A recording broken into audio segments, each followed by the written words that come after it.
15 taon akong nagpakumbaba at nagsilbi na parang alipin sa sarili kong pamamahay.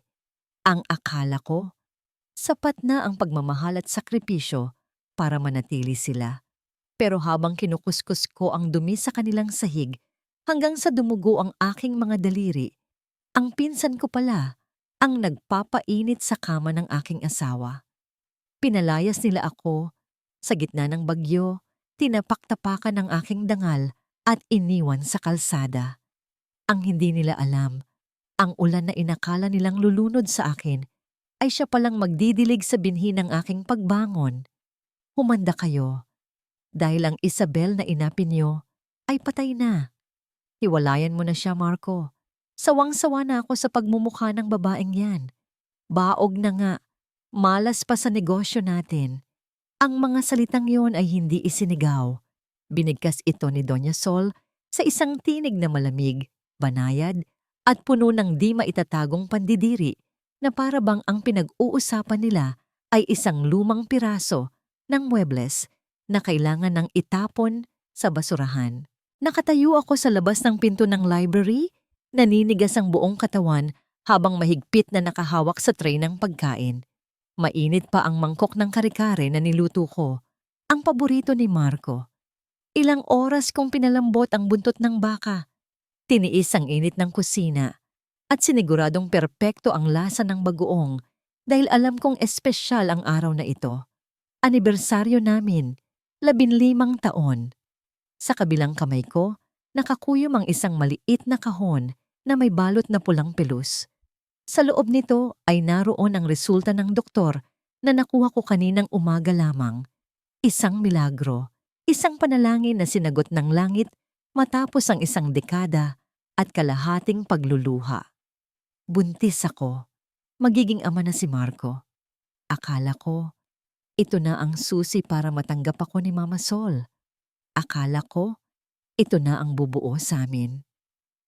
Ma, hindi naman ganon kadaling palayasin si Isabel. Narinig ko ang boses ni Marco. Mababa, garal-gal, pero walang bahid ng pagtatanggol. Alam mo naman na siya ang gumagawa ng lahat dito.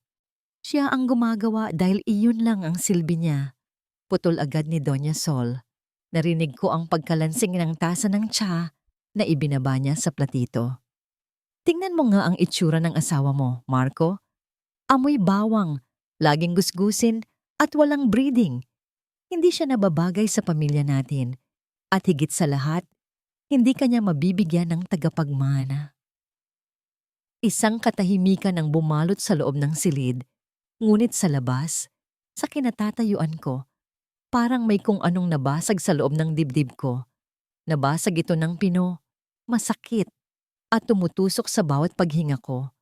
Pero si Ruby? Nagbago ang tono ni Doña Sol, naging malambing at puno ng pagmamalaki. Si Ruby, Marco, siya ang nagbigay sa atin ng pag-asa. Ang batang dinadala niya, dugo mo iyon, dugo natin. Muntik nang dumulas ang tray sa mga kamay ko. Ang mundo ko ay biglang umikot. Si Ruby? Ang pinsan kong ulila na pinatira ko dito dahil naawa ako. Ang babaeng tinuring kong kapatid na pinag-aral ko gamit ang ipon ko sa pagtitinda ng kakanin noon. Huwag ka nang mag-isip, anak. Patuloy ni Doña Sol. Pinapirma ko na si Ruby ng kasulatan. Sa kanya mapupunta ang bahay na ito bilang regalo sa apo ko. At si Isabel, hayaan mo siyang umalis. Wala naman siyang mapupuntahan.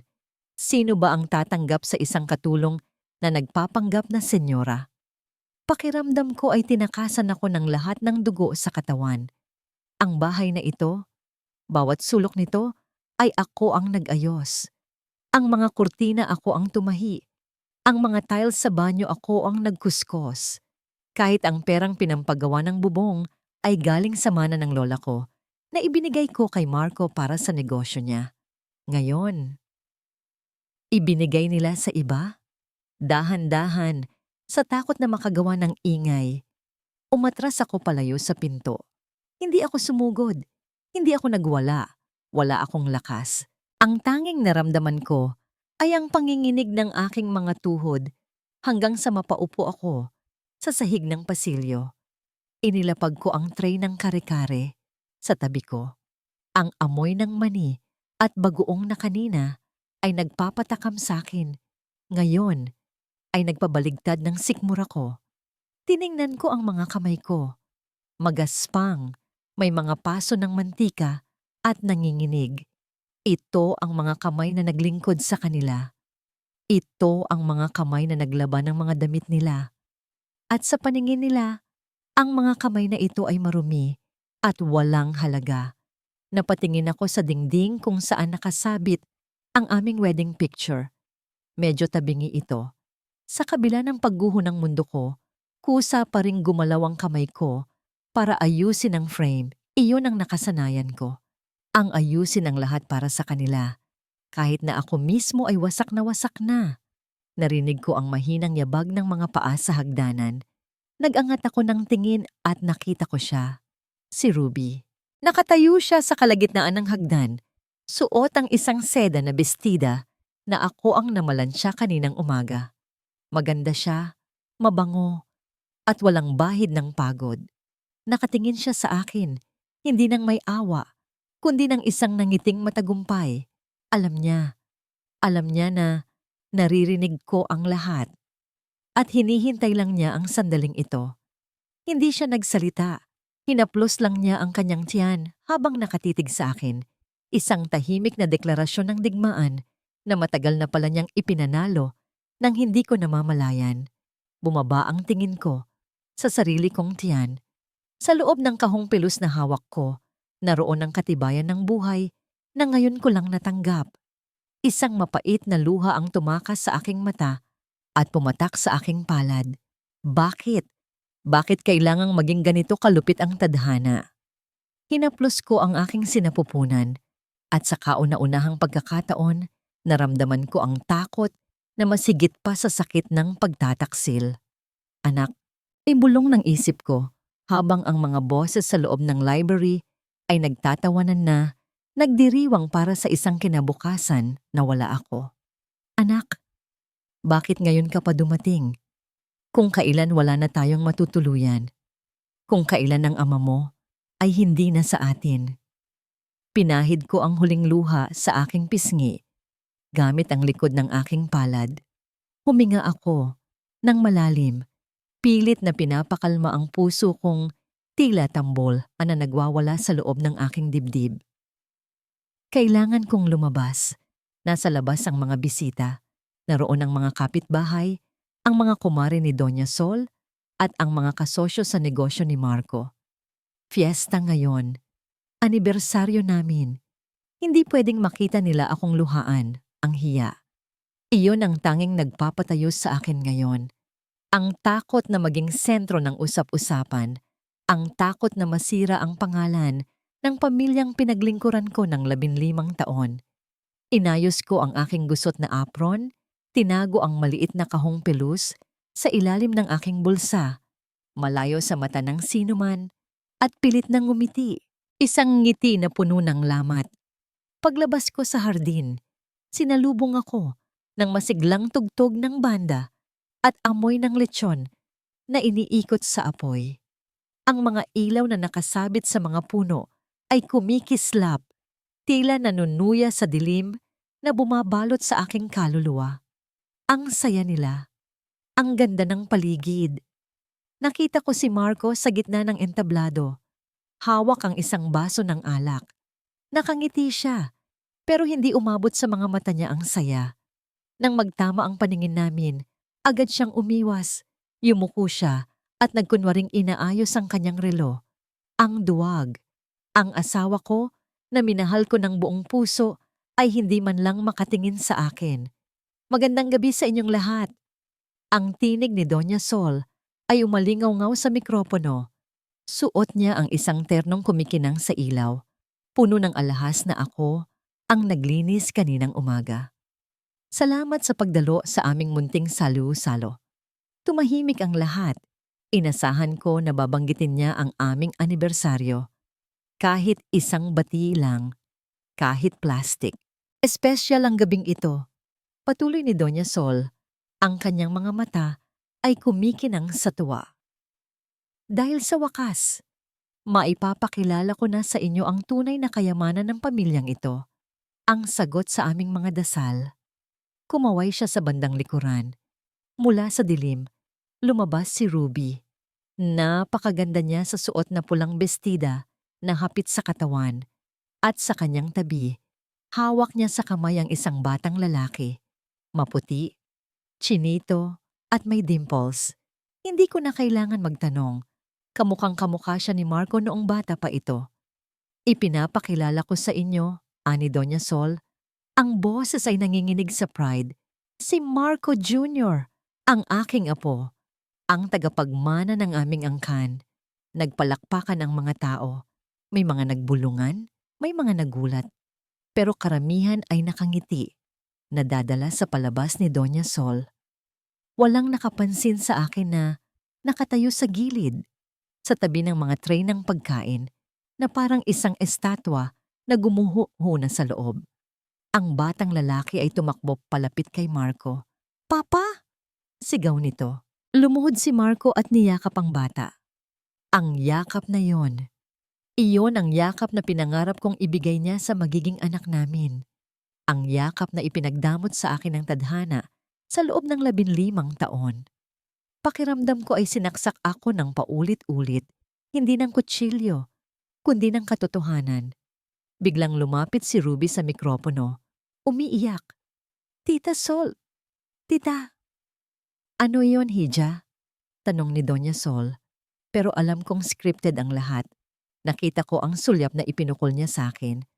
"Ang kwintas ko po, ang diamond necklace na bigay niyo para kay Junior." Humagulgol si Ruby. "Nawawala po. Iniwan ko lang saglit sa mesa sa library kanina nung nagpapalit ako ng damit." Library, kung saan ako galing. Lahat ng mata ay lumingon sa akin. Ang mga bulungan ay naging ingay ng paghuhusga.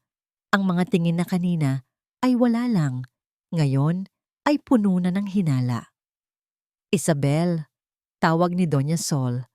Ang boses niya ay matalim, parang latigo. "Ikaw ang huling pumasok sa library para magdala ng pagkain, hindi ba?" "Mama, wala po akong kinuha." Nanginginig kong sagot. Lumapit ako. Ang mga kamay ko ay nakataas. Parang sumusuko sa gerang hindi ko naman sinimulan. "Naghahatid lang ako ng kare-kare." "Wala kang kinuha? Eh ikaw lang naman ang patay gutom dito na nangangailangan ng pera." Sigaw ni Ruby. Ang mukha niyang maamo kanina ay napalitan ng puot. "Halugugin niyo siya." Bago pa ako makatutol, 2 security guard ang humawak sa magkabila kong braso. Nanlaban ako. "Bitawan niyo ako. Wala akong ginawang masama. Marco! Marco, tulungan mo ako." Tumingin ako kay Marco. Nakatayo siya doon. Yakap ang bata. Katabi si Ruby. Nakayuko siya. Hindi siya gumalaw. Hindi siya nagsalita. Ang katahimikan niya ang pinakamasakit na sampal sa lahat. Dahil sa pagpupumiglas ko, nahulog ang kahong pilus mula sa bulsa ko. Pero hindi yon ang napansin nila. Mula sa bulsa ng apron ko, ang apron na nakasabit lang sa kusina kanina na isinuot ko ng nagmamadali, ay may nahulog na kumikinang. Ang kwintas, napasinghap ang mga bisita. "Magnanakaw!" sigaw ni Doña Sol. "Pinakain kita, dinamitan, pinatira sa pamamahay ko, at ito ang igaganti mo? Ang nakawan ng apo ko? Hindi akin yan. Hindi ko alam kung paano napunta yan dyan." Sigaw ko. Ang luha ay umaagos na parang baha. Tumingin ako sa mga tao, naghahanap ng kakampi, pero wala akong nakita kundi pandidiri. Sinset up nila ako. "Marco, alam mong hindi ko magagawa yan." "Lumayas ka dito," utos ni Doña Sol. "Wala kang karapatang tumapak sa lupang ito. Layuan mo ang pamilya ko." Kinaladkad ako ng mga guard palabas ng gate. Hindi na ako tao sa paningin nila. Isa na lang akong basahan na kailangang itapon. Ibinato nila ako sa sementadong kalsada. Dumapa ako sa putikan. Ang bestida kong luma ay nalubog sa dumi. Kasabay ng pagbagsak ko, Bumuhos ang malakas na ulan. Tila nakiramay ang langit sa aking pagkadurog. Pinilit kong bumangon. Ang tuhod ko ay sugatan. Ang puso ko ay wasak. Tumingala ako sa bintana ng bahay na 15 taon kong inalagaan. Sa likod ng salamin nakita ko sila. Si Doña Sol, si Ruby, at si Marco. Nasa loob sila. Tuyo, mainit, at buo ang pamilya. Nakangiti si Ruby habang nakakapit sa braso ni Marco. Ako, nasa labas. Basang-basa, nag-iisa. At sa sinapupunan ko, ang anak na hindi pa man naisisilang ay itinakwil na ng sarili niyang ama. Dahan-dahang nagsara ang malaking bakal na gate sa harap ko. Ang tunog ng pagsasara nito ay parang tunog ng pagsasara ng kabanata ng buhay ko. Wala na. Tapos na. Marco, bulong ko sa hangin habang ang ulan ay humahalo sa aking mga luha. Pagsisisihan mo ito. Ngunit ang tanging sumagot sa akin ay ang dagundong ng kulog at ang walang humpay na patak ng ulan sa madilim na gabi. Wala akong maramdaman kundi ang lamig. Hindi ito ang klase ng lamig na dulot ng hangin o ng ulan na walang humpay sa pagbuhos. Ito ay ang lamig na sumusuot sa buto, tumatagos sa laman, at direktang yumayakap sa puso. Ang lamig ng pag-iisa. Naglakad ako ng walang direksyon. Ang bawat hakbang ko ay mabigat. Tila hinihila ako ng lupa pababa. Wala akong tsinelas. Naiwan ko yon sa putikan ng kaladkarin nila ako palabas. Ang magaspang na aspalto at matatalim na bato sa kalsada ay humihiwa sa aking mga talampakan. Pero manhid na ako sa sakit ng katawan. Mas masakit ang sugat na hindi nakikita. Ang mga ilaw ng tahanan ni Doña Sol ay unti-unting lumiliit sa aking likuran hanggang sa lamunin na ito ng dilim at hamog. Sa bawat bahay na nadadaanan ko, naririnig ko ang tawanan, ang kalansing ng mga kubyertos, ang init ng pagsasalo ng mga pamilya. Samantalang ako, heto, basang sisiw, nanginginig, at walang masilungan. Napadpad ako sa tapat ng simbahan ng Quiapo. Sarado na ang malalaking pintong kahoy. Kahit ang Diyos, tila nagsara na rin ng pinto sa akin. Bumagsak ako sa sementadong hagdan sa labas ng simbahan. Niyakap ko ang aking sarili. Pilit na kinukuha ang init na wala naman doon. Bakit? Ang tanong na yon ay lumabas sa aking bibig kasabay ng usok ng aking hininga. Binigay ko naman ang lahat, hindi ba? Naging mabuting asawa ako. Naging masunuring manugang. Bakit ganito ang ganti? Walang sumagot, kundi ang dagundong ng kulog. Biglang kumirot ang aking tiyan. Isang matinding hilab na parang may kamay na pumipiga sa aking matris. Napahawak ako ng mahigpit sa aking puson. Huwag! Bulong ko. Ang takot ay biglang bumara sa aking lalamunan. Huwag ang anak ko. Parang awa niyo na. Ang sakit ay tumindi. Gumapang mula sa balakang hanggang sa aking gulugod. Umikot ang paningin ko. Ang mga patak ng ulan sa harap ko ay naging malabong mga guhit. Naramdaman ko ang pagbigat ng aking talukap. Ang huling na aninag ko bago ako lamunin ng dilim ay ang isang anino ng matandang babae na may dalang payong, papalapit sa akin. Nagising ako sa amoy ng alkampor at pinakulo ang luya. Hindi pamilyar ang kisame. Gawa ito sa pinagtagpi-tagping yero at kahoy na may mga butas kung saan sumisilip ang aandap-andap na liwanag ng umaga. Masikip ang paligid.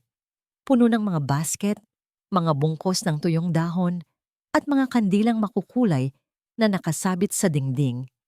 Sinubukan kong bumangon, pero agad akong napadaing sa sakit ng aking katawan.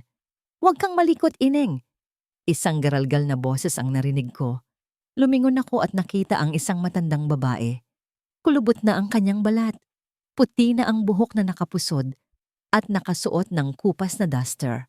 Nakaupo siya sa isang maliit na bangkito, naghihimay ng dahon ng alagaw. Nasaan ako? Tanong ko. Ang boses ko ay paos at mahina. Nasa barong-barong ko. Sagot niya nang hindi tumitingin sa akin. Nakita kita sa labas ng simbahan kagabi. Mukha kang basahan na tinapon ng mayaman mong amo. Napapikit ako. Ang mga alaala ng kagabi ay bumalik na parang baha. Ang mukha ni Ruby, ang pagtataksil ni Marco, ang panghihiya ni Doña Sol. Lumapit ang matanda sa akin. May dala siyang isang tasa ng mainit na kape at isang piraso ng pandesal. Kainin mo ito, utos niya. Kailangan ng laman ng tiyan mo. Buntis ka, hindi ba? Natigilan ako. Paano niyo nalaman? Sa tanda kong ito, amoy ko ang buntis. Sabi niya sabay abot ng pagkain. Ako nga pala si Nanay Ising, kumain ka na. Kinuha ko ang pandesal. Matigas na ito, malamig. Isinawsaw ko ito sa mainit na kapeng barako para lumambot. Nang kagatin ko ang tinapay, naramdaman ko ang pait ng kape at tamis ng tinapay sa aking dila. Bigla akong naiyak. Sa loob ng 15 taon, nasanay akong kumain ng mga tirang steak at lengwa sa bahay ni Doña Sol, pero ni minsan hindi ko naramdaman ang ganitong init.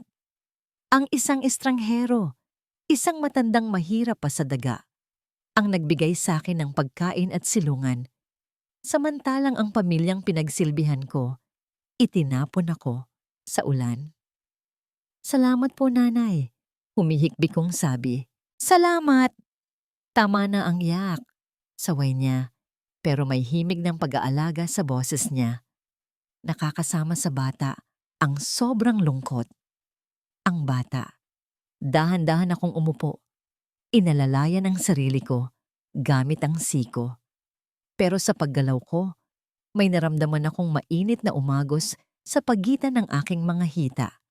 Isang pamilyar at nakakatakot na pakiramdam. Nanlaki ang mga mata ko. Tumingin ako kay Nanay Ising, puno ng takot ang aking mukha. Nanay, tinanggal ko ang kumot na nakabalot sa akin. Sa lumang banig na hinihigaan ko, may mantsa ng matingkad na pula. Dugo. Bumilis ang tibok ng puso ko. Hindi maaari. Kinuha na nila ang asawa ko. Kinuha na nila ang bahay ko. Kinuha na nila ang dignidad ko. Pati ba naman ang anak ko? Tulungan niyo ako. Sigaw ko habang nanginginig na inaabot ang laylayan ng duster ni Nanay Ising. Ang tinig ko ay basag na basag. Ang anak ko. Nanay, ang anak ko. Parang awa niyo na. Nagdilim muli ang paningin ko, hindi dahil sa antok, kundi dahil sa takot na baka sa pagkakataong ito, tuluyan na akong mawalan ng lahat. Kapit tuko ang bata, Mrs. Matibay siya. Ang mga salitang yon ng doktor sa maliit na charity clinic ay parang musika sa aking pandinig. Mas matamis pa sa kahit anong awit na narinig ko sa buong buhay ko. Nakahiga ako sa isang makipot na kama na may manipis na kutsyon, amoy alkohol at kalawang ang paligid. Ngunit sa sandaling iyon, pakiramdam ko ay nasa langit ako. Buhay ang anak ko. Hindi niya ako iniwan. Pero, dugtong ng doktor, at dito bumalik ang bigat sa aking dibdib. Inayos niya ang kanyang salamin at tumingin sa akin nang may halong awa at babala. Maselan ang pagbubuntis mo, stress, gutom, at pagod ang kalaban mo. Kailangan mo ng bed rest. Kung hindi, baka sa susunod hindi na siya kumapit. Bed rest, pahinga, mga salitang pangmayaman. Paano ako magpapahinga kung wala nga akong matirhan? Paano ako kakain kung hindi ako kikilos? Paglabas namin ng klinika, inalalayan ako ni Nanay Ising. Mabagal ang lakad namin pabalik sa kanyang barong-barong. Ramdam ko ang panginginig ng kanyang mga kamay. Tanda ng katandaan, pero siya pa ang umaalalay sa akin. Ang hiya ay parang apdo na kumalat sa aking sistema. Palamunin. Pabigat. Iyon na naman ako. Mula sa mansyon ni Doña Sol, ngayon ay sa isang matandang nagtitinda ng suman. Pagdating namin sa kanyang maliit na bahay, agad na kumilos si Nanay Ising. Sa isang sulok, may nakatambak na mga ritaso ng kandila. Mga tirang kandila mula sa sementeryo at simbahan na kanyang tinunaw para hulmain ulit at ibenta. Magpahinga ka na dyan sa banig. Utos niya habang sinisimulan niyang sindihan ang kalan na dekahoy. Tutunguin ko lang itong mga wax para may mailako ako mamaya Ito ang pambili natin ng bigas. Pinanood ko siya. Ang usok mula sa tinutunaw na parapina ay masangsang, masakit sa ilong. Amoy usok, amoy luma, amoy hirap. Nakita ko kung paano hirap na hirap siyang haluin ang malapot na likido gamit ang isang piraso ng kawayan. Ang pawis ay tumutulo mula sa kanyang noo. Hindi ko kaya. Hindi ako pwedeng humilata na lang habang ang matandang ito ay nagpapakahirap para sa akin. Dahan-dahan, kahit masakit pa ang aking puson, bumangon ako. Anong ginagawa mo? Ang kulit mong bata ka. Saway niya, pero lumapit ako sa kanya. Tutulong ako, nanay. Sabi ko. Kinuha ko ang sandok na kawayan mula sa kanya. Kahit nakaupo lang, haluin ko ito habang nagpapahinga kayo. Wala siyang nagawa, kundi ang bumuntong hininga at maupo sa bangkito. Habang hinahalo ko ang mainit na wax, ang amoy ay patuloy na bumabagabag sa akin. Masyadong matapang, walang buhay. Biglang bumukas ang isang pinto sa aking isipan. Isang alaala na matagal ko nang ibinaon sa limot nung pinili kong maging Mrs. Marco de la Vega at kalimutan ang pagiging Isabel. 10 taong gulang ako noon, nasa probinsya, sa kusina ng aking Lola Corazon. Isabel, malamig na tawag ni Lola sa aking gunita. Ang kandila ay hindi lang para magbigay ng liwanag. Ito ay para magbigay ng pahinga sa kaluluwa. Ang sikreto ay wala sa wax, apo. Nasa puso ng bulaklak. Naalala ko ang kanyang mga garapon. Ang paghalo niya ng langis. Ang amoy na pumupuno sa aming bahay kubo kahit na bumabagyo sa labas. Tumingin ako sa paligid ng barong-barong ni Nanay Ising. Sa isang basket, may mga natuyong bulaklak ng sampagita na galing sa kwintas na hindi nabenta kahapon. Sa gilid naman, may maliit na puno ng ilang-ilang na tumutubo sa tabi ng bintana. Ang mga bulaklak nito ay nalalanta na. Nanay, tawag ko. Ang boses ko ay biglang nagkaroon ng sigla. May langis po ba kayo?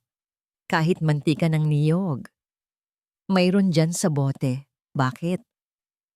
Hindi ako sumagot. Kinuha ko ang mga tuyong sampagita at ang mga bulaklak ng ilang-ilang. Dinikdik ko ito sa isang lumang almires hanggang sa lumabas ang katas. Hinalo ko ito sa langis ng niyog at dahan-dahang ibinuhos sa tinutunaw na wax. Ang amoy na sumunod na lumabas ay hindi na amoy usok o parapina. Ito ay amoy na matapang pero malambing. Ang pait ng sampagita at ang tamis ng ilang-ilang ay naghalo. Parang ang kwento ng buhay ko. Ang sakit at ang pag-asa magkahalo sa isang samyo. Napasinghap si Nanay Ising. Aba, anong ginawa mo? Ang bango. Parang amoy ng, ewan ko, parang gumaan ang pakiramdam ko. Napangiti ako.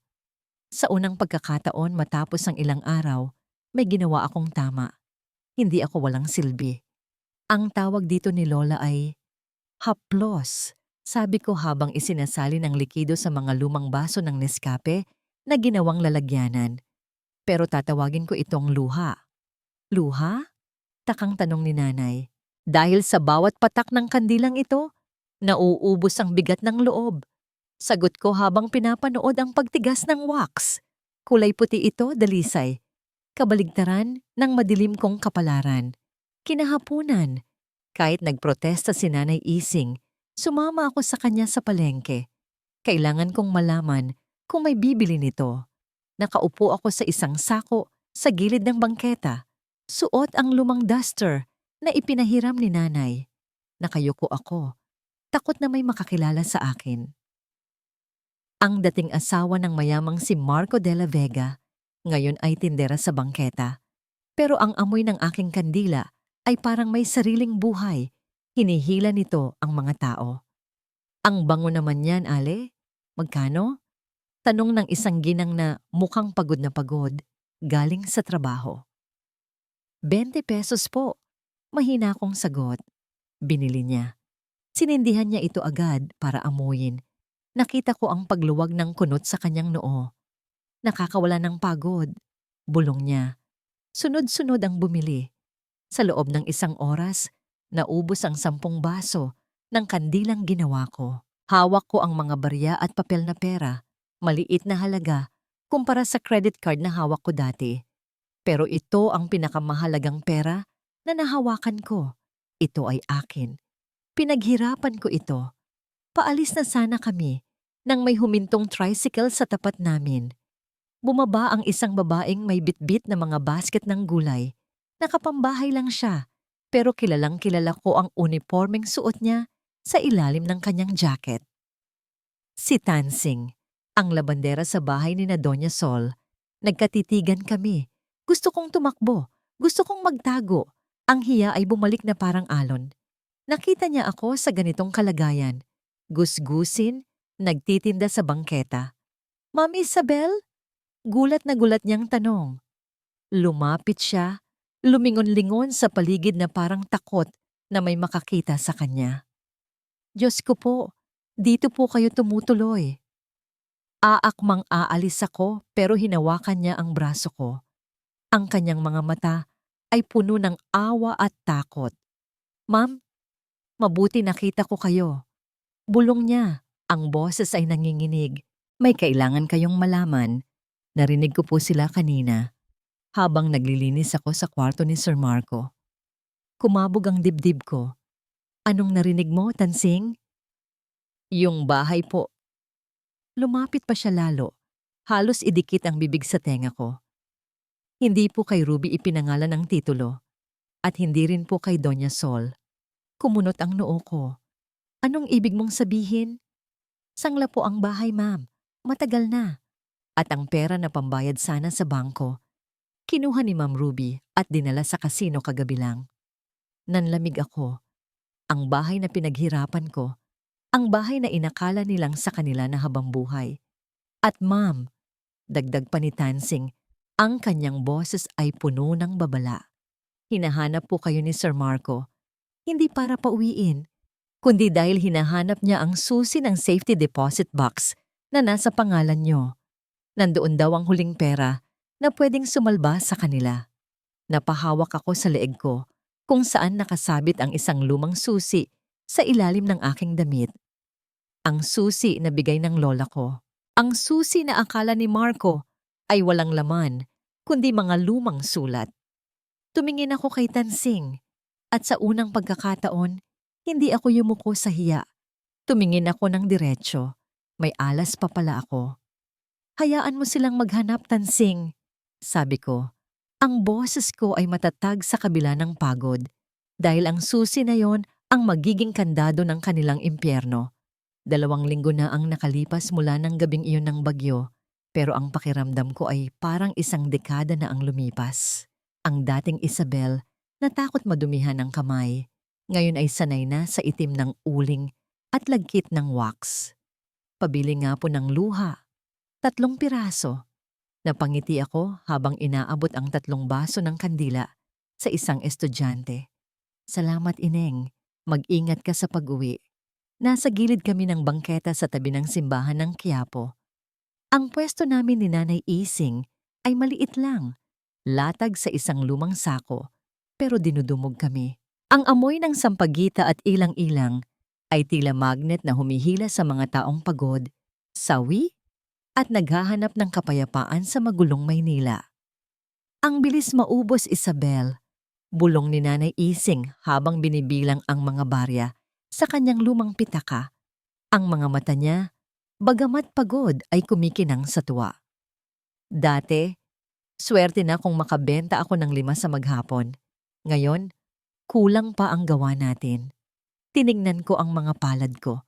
Puno ito ng maliliit na paso at mantsa ng dye. Pero sa unang pagkakataon, hindi ko kinahiya ang dumi sa aking mga kamay. Dati, ang dumi sa kamay ko ay galing sa paglilinis ng kalat ng iba, ng suka ni Marco kapag lasing, ng putik sa sapatos ni Doña Sol. Walang bayad yon, puro sermon lang. Ngayon, ang bawat mantsa ay katumbas ng pagkain, katumbas ng dangal. Maaga tayong nakabenta ngayon, nanay. Sabi ko habang nililigpit ang aming paninda. May dadaanan lang po ako saglit. Mauna na kayong umuwi. Magluluto ako ng sinigang mamaya.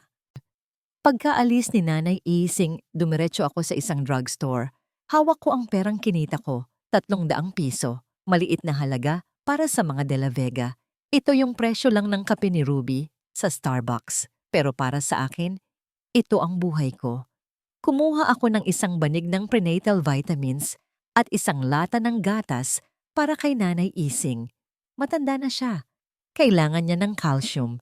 Ilang taon na siyang nagtitiis sa kape at pandesal, panahon na para masuklian ko ang kabutihan niya.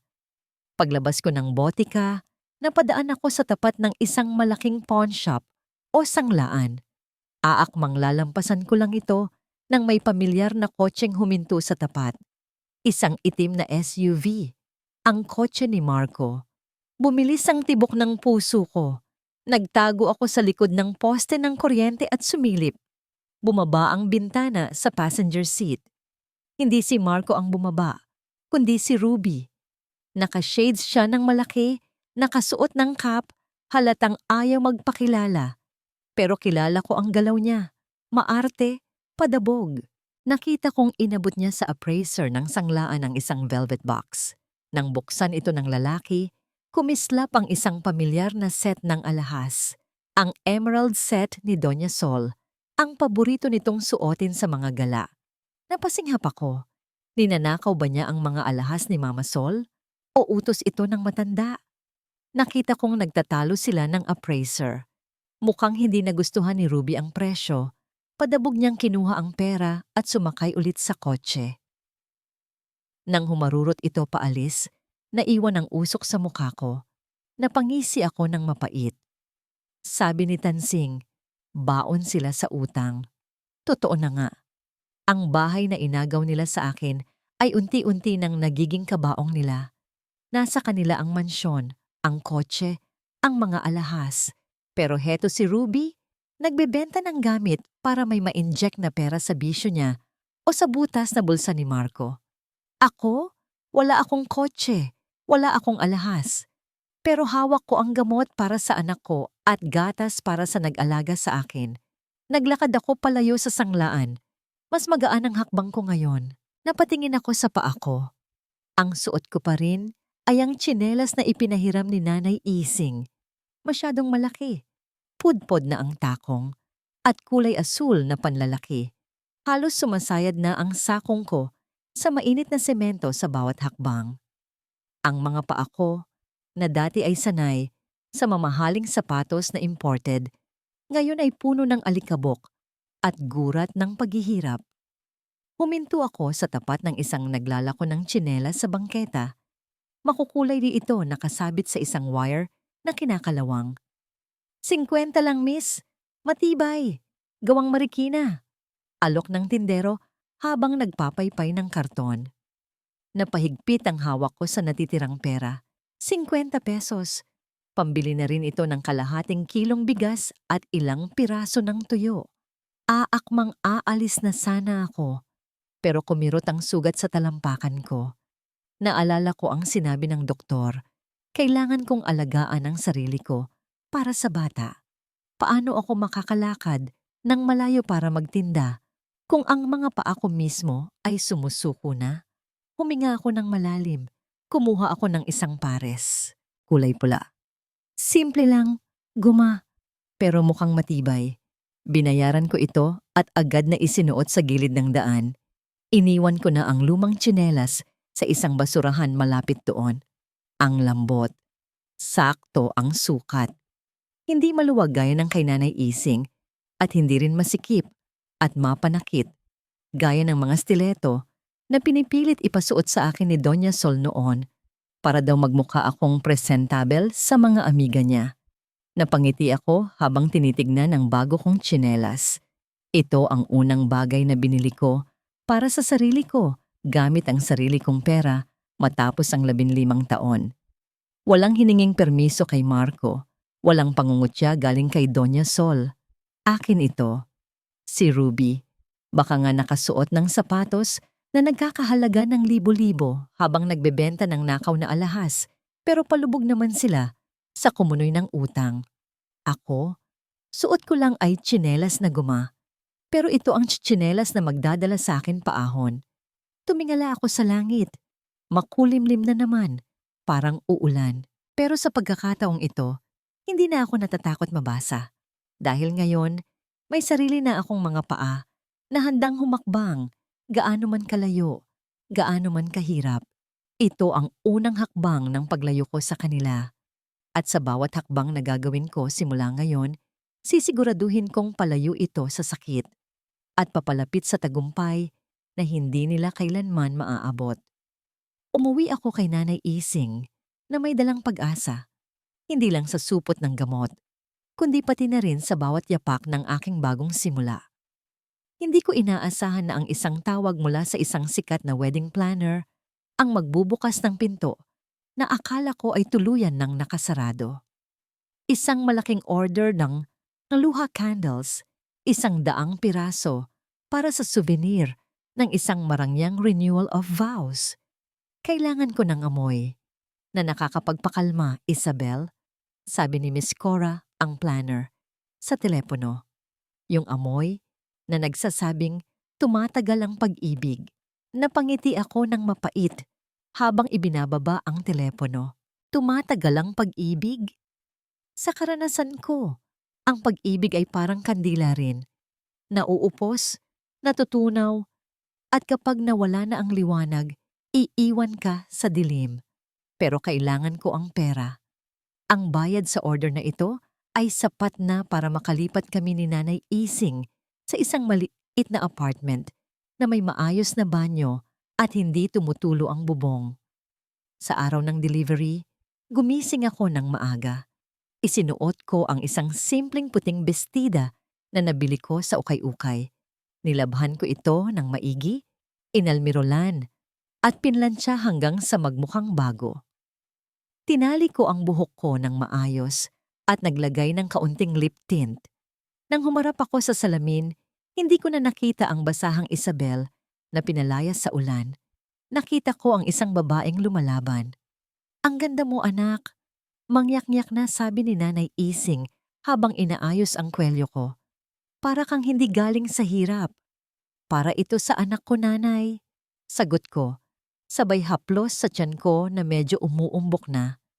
4 na buwan, kailangan niyang makita na ang ina niya ay may dignidad.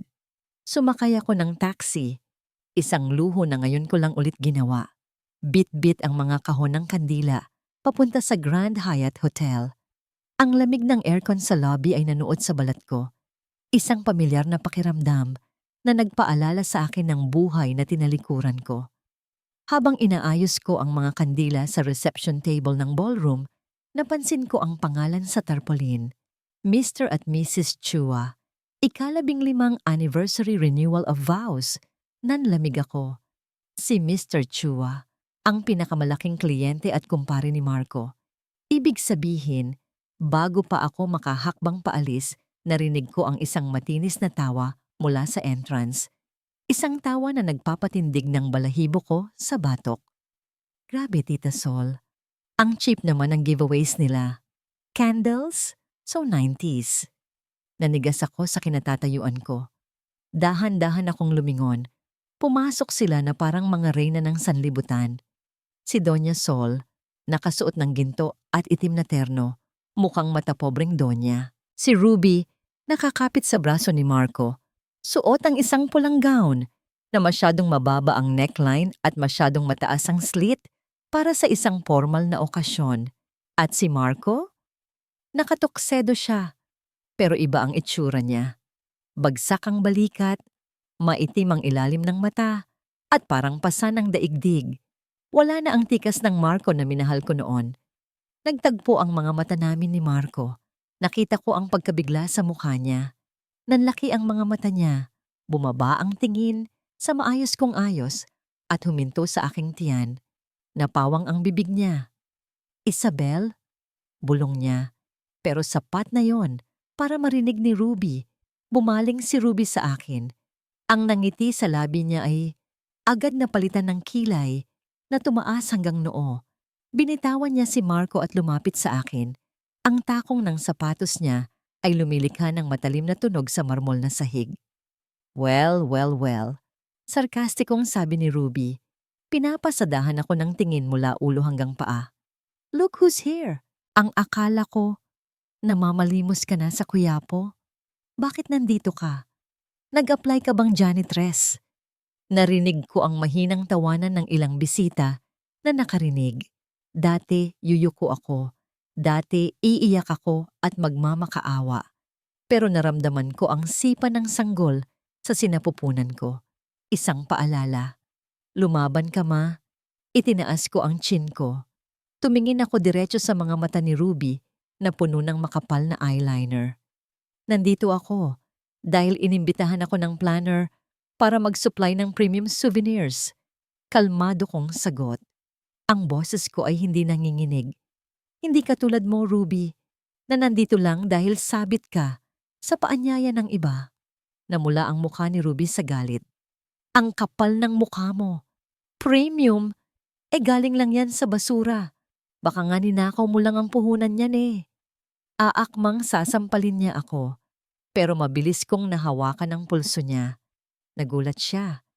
Maging si Marco at Doña Sol ay napaatras.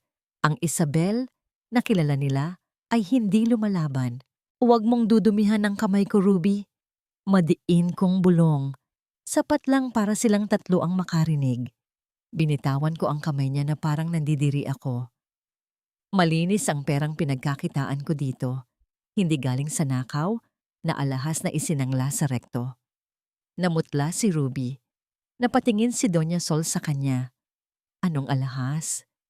Wala. Nagsisinungaling siya, tita. Sira ulo yan. Tarantang sagot ni Ruby. Tumingin ako kay Marco.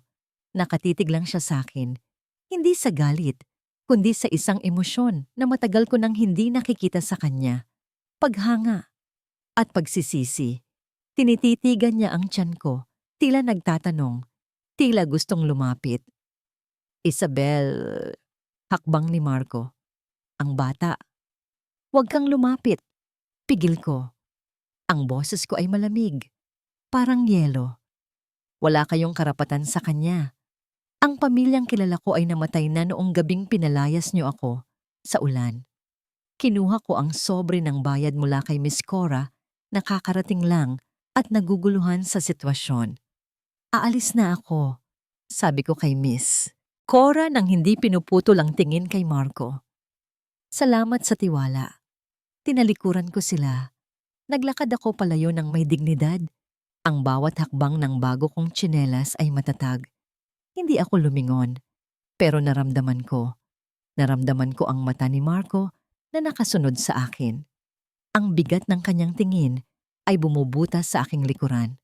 Siya, na nakakulong sa utang at sa isang huwad na relasyon, ay nakatingin sa akin na malaya. At sa gilid ng aking paningin, nakita ko si Ruby. Ang mukha niya ay hindi na lang basta galit. Ito ay mukha ng isang taong natatakot na maagawan. Nakita niya ang tingin ni Marco sa akin. Nakita niya na kahit suot niya ang lahat ng alahas sa mundo, hindi niya makuha ang respeto na nakuha ko sa loob lang ng mga 5 minuto. Ang anino ng kahapon ay nagtangkang lamunin ako. Pero sa pagkakataong ito, ako na ang may hawak ng liwanag. Akala ko, tapos na ang bagyo. Akala ko, pagkatapos ng kahihiyan sa hotel at ng matagumpay na pagtindig ko sa sarili kong mga paa, hahayaan na nila akong mamuhay ng payapa. Isang malaking pagkakamali pala ang magtiwala na may natitira pang konsensya sa mga taong sanay kumain ng kapwa para lang manatili sa tuktok. Masaya kami ni Nanay Ising ng gabing iyon. Ang aming munting pwesto sa gilid ng Quiapo ay halos maubusan na ng paninda. Ang mga kandilang luha na gawa ko ay unti-unti nang nakikilala. May mga suki na kaming bumabalik, hindi lang dahil sa bango, kundi dahil sa ginhawang dulot nito. Anak, tawag ni Nanay Ising habang binibilang namin ang kita. Nakaupo siya sa kanyang maliit na bangkito, ang mga mata ay naniningkit sa tuwa. Sa susunod na linggo, makakalipat na tayo sa apartment na may sariling gripo. Hindi mo na kailangang mag-igib sa poso habang buntis ka. Napahawak ako sa tiyan ko. 5 buwan. Malikot na siya. Oo, Nay. At bibilhan kita ng bagong salamin sa mata para makita mong maigi kung gaano kaganda ang magiging apo mo. Nagtawanan kami. Ang tunog ng aming halakhak ay humalo sa ingay ng mga sasakyan at tawag ng mga vendor. Sa sandaling iyon, naramdaman ko ang kapayapaan. Wala man kaming mansyon, wala man kaming kotse, pero meron kaming isa't isa. Ngunit ang kapayapaan sa buhay ng mahihirap ay parang usok, madaling tangayin ng hangin. Biglang may humintong 2 motorsiklo sa tapat ng aming pwesto. Mabilis ang mga pangyayari. Bumaba ang 4 na lalaking nakasuot ng helmet at itim na jacket. Wala silang sinabing salita. Wala silang hininging pera. Diretso nilang sinugod ang aming paninda. Hoy! Anong ginagawa nyo? Sigaw ko. Akmang tatayo para harangin sila. Pero hinarang ako ng isa gamit ang kanyang braso. Malakas ang puwersa. Muntik na akong matumba kung hindi ako nakakapit sa poste. Sinipa nila ang mga basket ng kandila. Ang tunog ng nababasag na salamin ay parang kulog sa aking pandinig. Ang mga kandilang pinaghirapan naming hulmain magdamag, ang mga bulaklak na matiyaga naming piniga, ay nagkalat sa maruming semento. Tinapakan nila ito. Dinurog. Nirendahan ng kanilang maruruming sapatos ang aming kabuhayan. Tama na. Parang awa nyo na. Sigaw ni Nanay Ising. Tumayo ang matanda. Pilit na pinoprotektahan ang natitirang mga garapon. Niyakap niya ang basket na parang ito ang pinakamahalagang yaman sa mundo. Umalis ka dyan, tanda! Bulyaw ng isang lalaki. Tinulak niya si Nanay Ising. Nanlaki ang mga mata ko. Parang bumagal ang ikot ng mundo habang pinapanood ko ang pagbagsak ni Nanay. Tumama ang kanyang balakang sa gilid ng bangketa. Ang daing niya ay tumagos sa puso ko nang mas malalim pa sa kahit anong insulto ni Doña Sol. Nanay! Sumigaw ako ng buong lakas at sinugod ang lalaki. Wala akong pakialam kung may dala silang patalim. Hinampas ko siya ng bag ko. Kinakalmot ang braso niya, ang galit ng isang ina at anak na inapi ay sumabog. Lumayas kayo. Mga hayop kayo. Babala lang yan. Bulong ng lalaki sa akin bago siya sumakay sa motorsiklo. Ang boses niya ay mababa at puno ng banta. Masyado ka daw kasing mapapel. Huwag kang humarang sa daanan ng Reyna. Humahurot sila palayo. Iniwan kami sa gitna ng mga basag na salamin at durog na pangarap. Dagli akong lumuhod sa tabi ni Nanay Ising. Nanay, Nanay, ayos lang po ba kayo? Namimilipit siya sa sakit habang hawak ang kanyang balakang. May gasgas din siya sa siko na dumudugo. Ayos lang ako, Isabel. Ang mga kandila. Sayang ang mga kandila. Hayaan niyo na ang mga kandila. Naiiyak kong sabi habang pinupunasan ang dumi sa mukha niya gamit ang laylayan ng damit ko. Ang mahalaga, buhay tayo. Dumating ang ilang mga kapwa tindero para tumulong, pero ang isip ko ay wala sa kanila. Nakatingin ako sa mga basag na bubog sa kalsada na kumikinang sa ilalim ng ilaw ng poste. Reyna, iyon ang sinabi ng lalaki. Isa lang ang taong kilala ko na gustong maging Reyna. Isa lang ang taong natatakot na maagawan ng pwesto. Si Ruby. Nakita niya ang tingin ni Marco sa akin sa hotel. Nakita niya na umaangat na ako. At dahil hindi niya kayang tapatan ang dignidad ko, pinili niyang sirain ang buhay ko gamit ang dahas. Gusto niyang ipakita na kaya niya akong pulbusin anumang oras. Gusto niyang matakot ako. Gusto niyang bumalik ako sa pagiging basahan na iiyak sa sulok. Dahan-dahan akong tumayo. Ang mga luha sa mata ko ay natuyo. Hindi dahil wala na akong sakit na nararamdaman, kundi dahil ang sakit ay naging apoy. Isang nagngangalit na apoy sa aking dibdib na tumupok sa huling bahid ng Isabel na martir. Tiningnan ko ang magulong pwesto namin. Amoy sampagita pa rin ang hangin, pero ngayon, hinaluan na ito ng amoy ng dugo at alikabok. Inalalayan ko si Nanay Ising pauwi. Tahimik ako buong gabi habang ginagamot ko ang mga sugat niya. Pinatulog ko siya at nang masiguro kong mahimbing na ang tulog niya, kinuha ko ang isang maliit na notebook sa ilalim ng aking unan. Doon nakasulat ang pangalan ng isang abogado na naging suki ko sa kandila noong nakaraang linggo. Si Attorney Victor. Naaalala ko ang sinabi niya habang inaamoy ang kandila. Mrs. Zia, kung kailangan mo ng tulong legal, sabihan mo lang ako.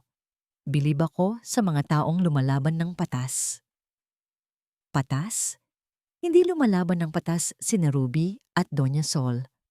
Kung gusto nilang maglaro ng apoy, pues ipapakita ko sa kanila kung paano sumunog ng buong kaharian. Kinabukasan, hindi ako nagtinda.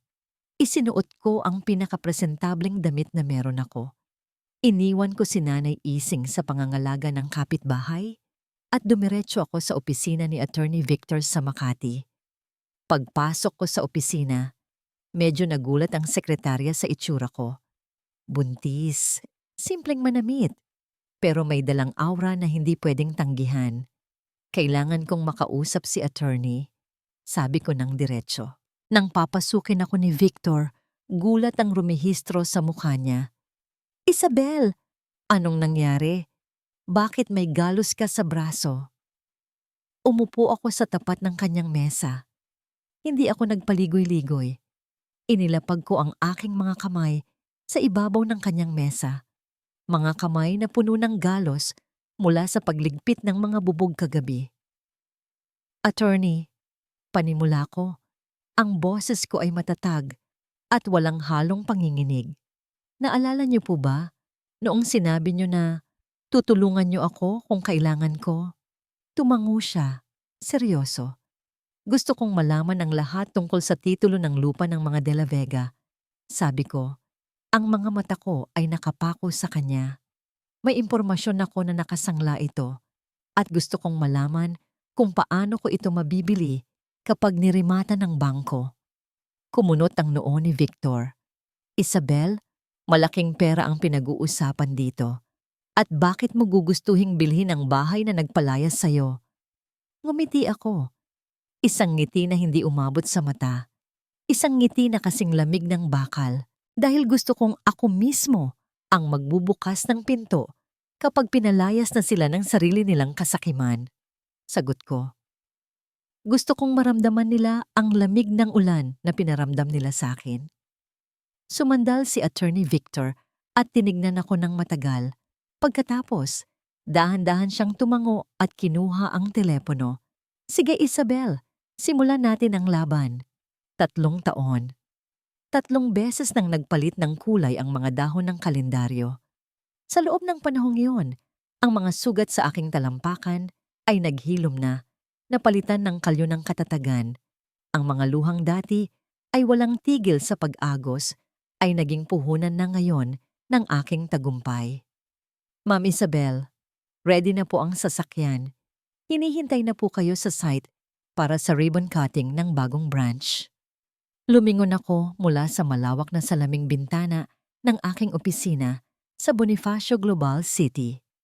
Mula dito sa 30 palapag, ang mga tao sa ibaba ay parang mga langgam.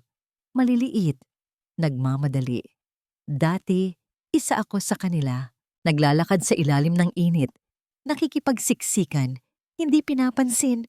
Ngayon, nakatingin ako sa kanila mula sa itaas. Salamat, Jenny. Susunod ako. Sagot ko sa aking sekretarya. Inayos ko ang aking blazer. Kulay puti ito. Malinis. Walang bahid ng dumi o gusot. Humarap ako sa salamin. Ang babaeng nakatingin pabalik sa akin ay hindi na ang Isabel na nanginginig sa takot kay Doña Sol. Ang Isabel na ito ay may matang matalas, tindig na puno ng kumpiyansa at balat na kuminis dahil sa pag-aalaga sa sarili. Mama! Isang masiglang tili ang bumasag sa katahimikan ng opisina. Bumukas ang pinto at tumakbo. Papasok ang isang batang lalaki na may kulot na buhok at pisnging kasing pula ng mansanas. Rafael, nakangiti kong bati, sabay luhod para saluhin ang yakap niya. Si Rafael, ang aking anghel, ang batang muntik nang mawala noong gabing pinalayas ako. 3 taong gulang na siya ngayon. Bibo, matalino, at higit sa lahat, puno ng pagmamahal. Kamukha niya si Marco. Hindi ko maikakaila yon, pero ang puso niya ay sa akin. Mama, look! Lola Ising bought me ice cream. Masayang kwento niya habang pinapakita ang chocolate stain sa gilid ng labi niya. Sa likod niya, pumasok si Nanay Ising. Nakasuot na siya ng maayos na bestida, may suot na salamin sa mata at hindi na mukhang tindera ng suman. Ang buhok niya ay maayos na nakapusod at ang balat niya ay maaliwalas. Siya ang naging pangalawang ina ko, ang nag-alaga kay Rafael habang abala ako sa pagpapalago ng Isabel's Essence. Huwag kang tumakbo, Rafael. Madudulas ka. Saway ni Nanay Ising, pero nakangiti siya. Tumingin siya sa akin. Anak, ang ganda ng view dito. Biruin mo, dati sa yero lang tayo nakatingin. Ngayon langit na ang abot tanaw natin. Tumayo ako at pinunasan ng dumi sa labi ni Rafael gamit ang aking panyo. Deserve natin ito, Nanay. Deserve niyo ito. Mula sa pagbebenta sa bangketa ng Quiapo, ang aking mga kandila at essential oils ay naging paborito ng mga spa, hotel, at mga celebrities. Ang luha ay naging simbolo ng healing. Ang bawat patak ng wax ay naging ginto. Pero hindi lang pera ang inipon ko sa loob ng 3 taon. Nag-ipon din ako ng lakas at impormasyon. Nang hapong yon, pagkatapos ng ribbon cutting, dumiretso ako sa isang pribadong restaurant para makipagkita kay Attorney Victor. Congratulations, Isabel! Bati niya sabay abot ng isang folder. Ang bilis ng asenso mo, pero ito ang talagang magpapabago ng laro. Binuksan ko ang folder. Sa loob nito ay mga dokumento mula sa bangko, mga demand letter, notice of foreclosure at mga litrato ng surveillance, ang bahay ng mga De La Vega, ang mansyon na ipinagdamot sa akin. Malala na ang sitwasyon nila, paliwanag ni Victor habang humihigop ng kape. Si Ruby, baon sa utang sa kasino. Nagsanla na naman siya ng lupa sa Batangas na pamana sana kay Marco, pero natalo lang din sa bakarat. Si Doña Sol, nagbebenta na ng mga antik na gamit sa bahay. At si Marco, napahinto ako sa pagbabasa. Tumingin ako kay Victor. Kamusta siya? Lasinggera na. Bihira nang pumasok sa opisina. Ang kumpanya nila ay pabagsak na rin dahil sa mismanagement. Naging puppet na lang siya ng nanay niya at ng asawa niya. Hindi ko alam kung anong mararamdaman ko. Awa? Wala. Galit? Nandyan pa rin. Pero hindi na kasing init ng dati. Ngayon, ang nararamdaman ko ay lamig. Ang lamig ng hustisya. Binibili ko na ang utang nila sa Bangko Victor. Desidido kong sabi. Gusto kong sa akin mapunta ang receivership ng bahay.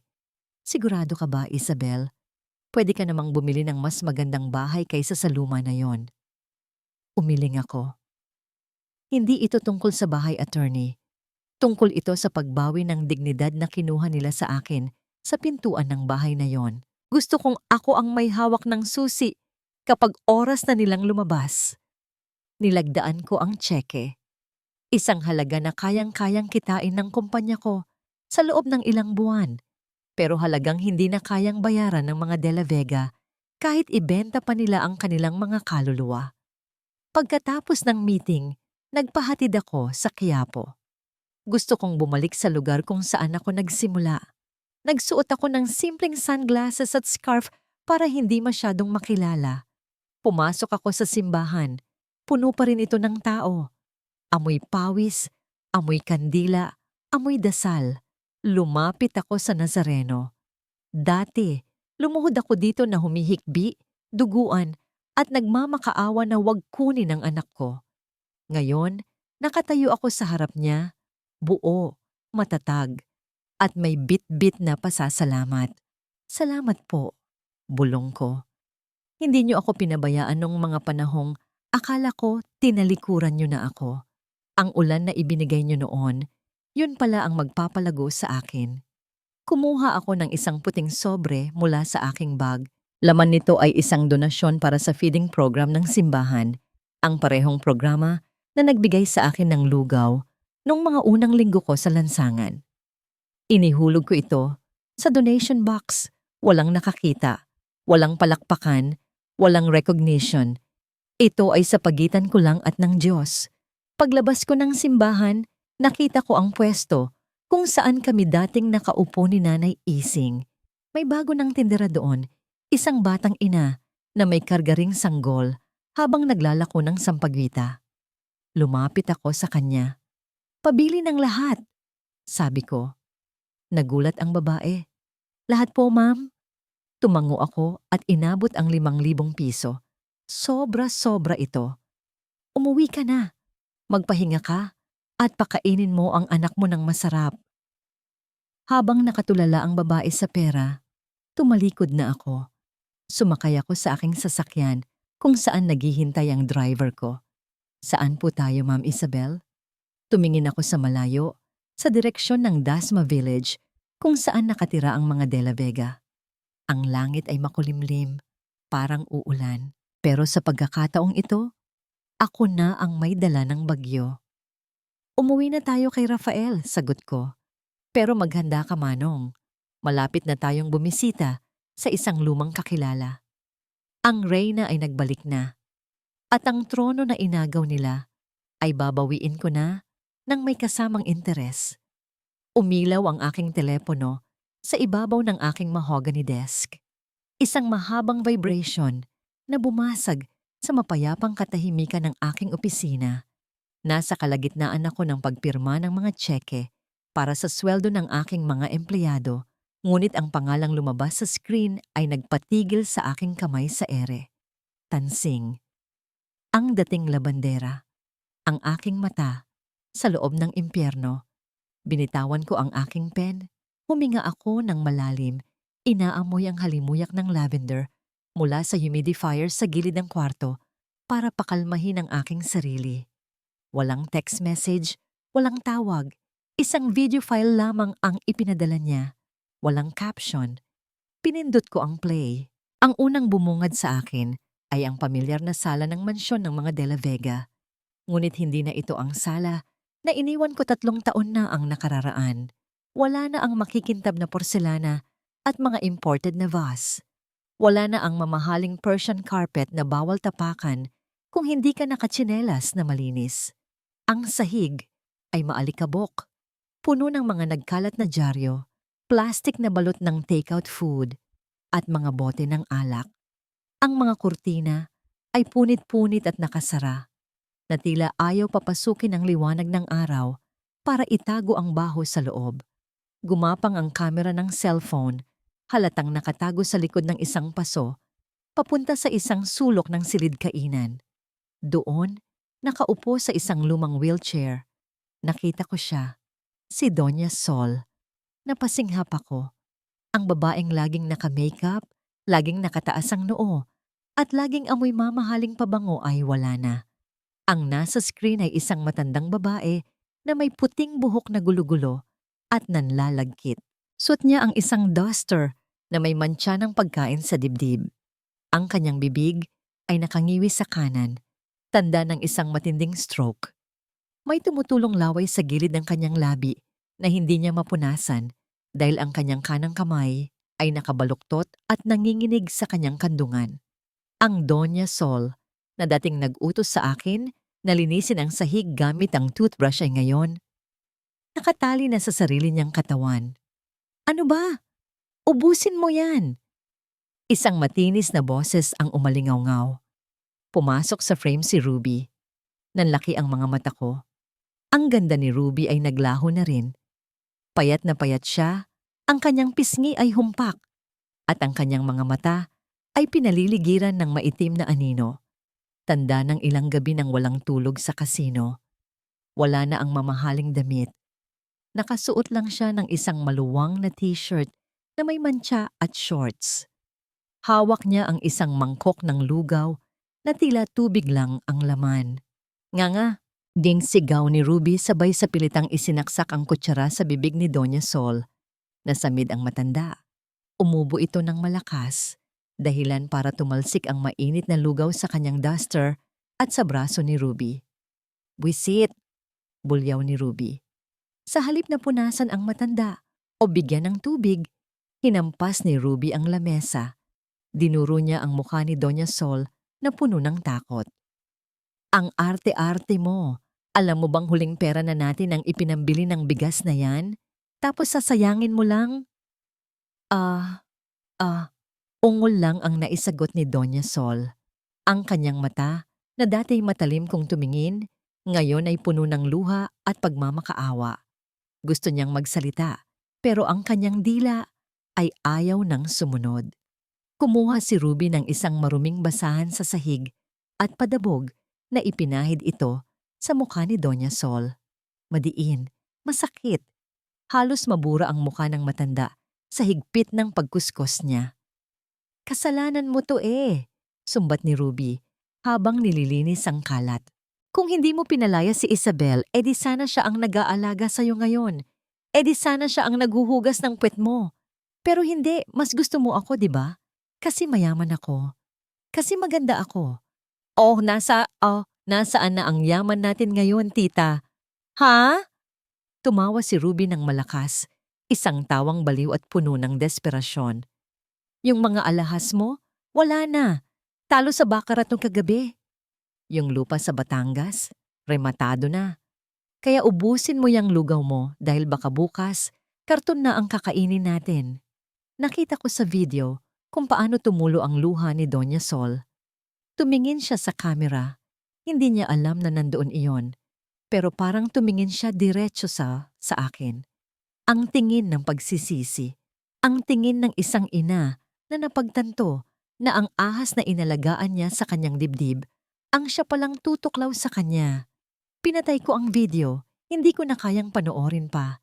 Nanginginig ang mga kamay ko habang ibinababa ang telepono sa mesa.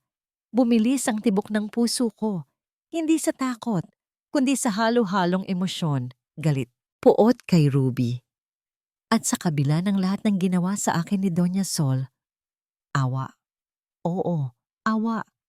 Dahil walang sino man, kahit gaano pa kasama, ang nararapat tratuhin ng walang dignidad habang wala silang kalaban-laban. Tumayo ako at naglakad papunta sa bintana. Ang ulan ay nagsisimula nang pumatak sa salamin. Akala ko, magiging masaya ako kapag nakita ko silang naghihirap. Akala ko, tatawa ako kapag nakita kong kinakain nila ang alikabok. Pero iba pala ang pakiramdam. Mabigat, mapait. Ang karma ay hindi pala isang palabas na masarap panoorin. Ito ay isang trahedya. Pero hindi ako pwedeng magpadala sa awa. Kung hahayaan ko lang sila, papatayin ni Ruby si Doña Sol sa gutom at stress. At si Marco? Siguradong lasing na naman yon sa kung saan nagtatago sa responsibilidad habang ang asawa niya ay sinasaktan ng ina niya. Kinuha ko muli ang telepono at tinawagan si Attorney Victor. "Hello, Isabel," sagot niya sa kabilang linya. "Victor!" Ang boses ko ay matatag, pinal, at walang bahid ng pagdududa. "Ilabas mo na ang writ of possession. Gusto kong pasukin ang bahay ng mga De La Vega. Kailan mo gusto gawin?" Tumingin ako sa ulan na palakas ng palakas. Parang narinig ko ang iyak ni Doña Sol sa bawat patak. "Ngayon," sagot ko. "Bago pa tuluyang maubos ang natitirang buhay sa bahay na yon, ililigtas ko sila. Hindi dahil mahal ko sila, kundi dahil hindi ako katulad nila." Binaba ko ang telepono at kinuha ang aking bag. Tapos na ang pagtatago. Oras na para harapin ng Reyna ang kanyang mga nasasakupan.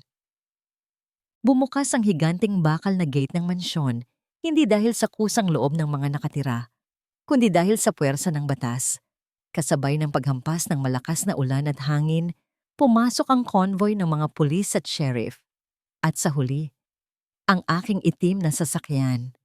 Huminto ang kotse sa tapat ng pinto. Ang parehong pinto kung saan ako pinalayas na parang aso.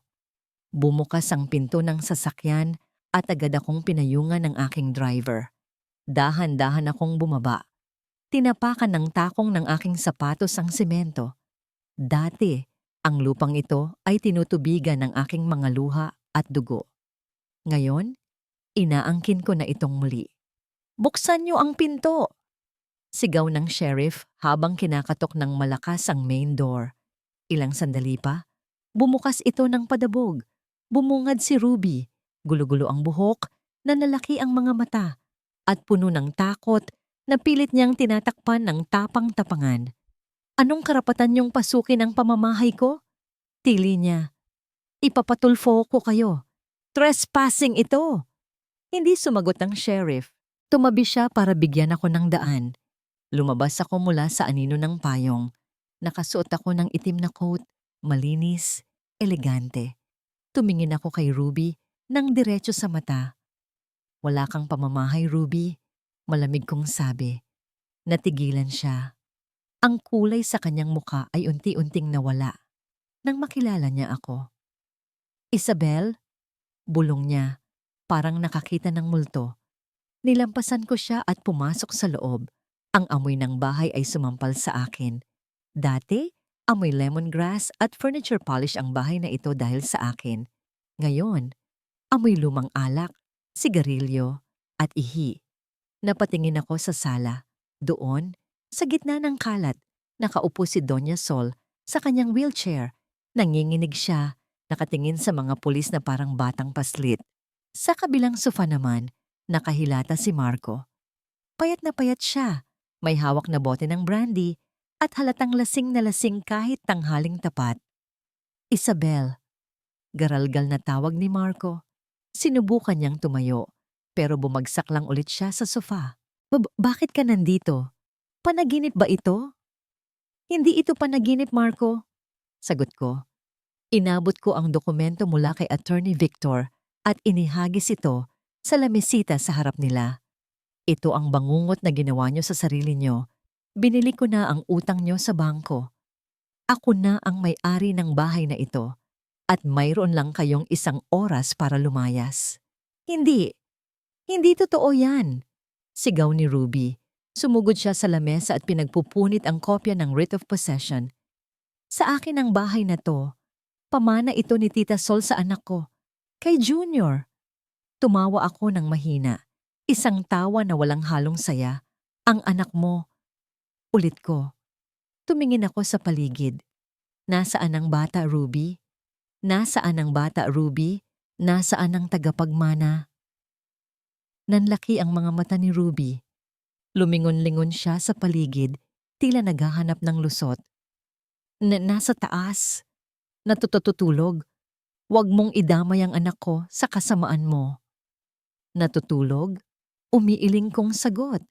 Sinenyasan ko si Attorney Victor. Mula sa likod ng mga pulis, lumapit ang isang social worker na kasama namin. Karga-karga niya ang isang batang lalaki. Si Junior. Payat ang bata, marumi ang damit at mugto ang mga mata, kakaiyak. Nakita namin siya sa kwarto ng mga katulong, ulat ng social worker. Naglalaro mag-isa sa dilim, walang yaya, walang nagbabantay, gutom. Junior! Sigaw ni Marco. Sinubukan niyang lumapit pero hinarang siya ng pulis. Tumingin ako kay Marco. Ang awa sa puso ko ay tuluyan ng naglaho. Tingnan mo siya, Marco. Tingnan mong maigi. Sa loob ng 3 taon, tinalikuran mo ako at ang anak natin para sa batang yan. Para sa dugo ng mga De La Vega, hindi ba? Naguluhan si Marco. Anong ibig mong sabihin? Kumuha ako ng isa pang brown envelope mula sa aking bag. Ito ang alas na matagal ko nang hawak. Ito ang huling pako sa kabaong ng kanilang kasinungalingan. Habang abala si Ruby sa pagsusugal ng pera niyo, naging abala rin ako sa paghahanap ng katotohanan, sabi ko ng matigas. Inihagis ko ang envelope sa paanan ni Marco. Basahin mo. Nanginginig ang mga kamay ni Marco habang pinupulot ang sobre. Si Ruby naman ay parang binuhusan ng malamig na tubig. Namutla siya. Aakmang aagawin niya ang papel, pero hinarang ko siya ng tingin. Subukan mo, Ruby, banta ko. At ipapakaladkad kita palabas ngayon din. Binuksan ni Marco ang envelope. Inilabas niya ang resulta ng DNA test. Ang papel ay kumaluskos sa katahimikan ng sala.